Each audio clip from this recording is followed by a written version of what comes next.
মিরাসলের বিপক্ষে সান্তোসের হেরে যাওয়া ম্যাচে কান্না চোখা ভেজে মাঠ থেকে বিদায় নেওয়া নেইমারকে সান্ত্বনা দিলেন ব্রাজিলিয়ান কোচ আনচেলত্তি।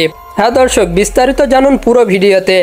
আজ সকালে একটি গুরুত্বপূর্ণ ম্যাচে মুখোমুখি হয়েছিল মিরাসল বনাম সান্তোস। ফুটবল ভক্তদের আকর্ষণের কেন্দ্রবিন্দুতে থাকা এই ম্যাচে হতাশাজনকভাবেই ৩-০ গোলে হেরে মাঠ থেকে বিদায় নেয় নেইমারের ক্লাব সান্তোস। ম্যাচের শুরু থেকেই মিরাসল দুর্দান্ত ছন্দে খেলতে থাকে। প্রথমার্ধে গোল না পেলেও বিরতির পর ৩ গোল করেন তারা। মিরাসলের আক্রমণ ভাগের ফুটবলাররা অসাধারণ পারফর্ম করে ম্যাচের নিয়ন্ত্রণ নিজেদের হাতে তুলে নেয়। সান্তোসের গোলরক্ষক কিছু ভালো সেভ করলেও তা হার ঠেকানোর জন্য যথেষ্ট ছিল না। নেইমার জুনিয়রের এই প্রিয় ক্লাব এই পরাজয়ে সমর্থকদের মাঝে হতাশার ছাপ। ম্যাচ শেষে কিছুক্ষণ পর নেইমারের এমন হতাশাজনক হার দেখে লাইভে এসে ব্রাজিলের প্রধান কোচ কার্লো আনচেলত্তি বলেন, ফুটবল জয় পরাজয়ের খেলা। আজ সান্তোস হেরেছে, কিন্তু এখান থেকেই ঘুরে দাঁড়ানো সম্ভব। আমার অধিক বিশ্বাস নেইমার ফিরবে ভয়ঙ্কর রূপে।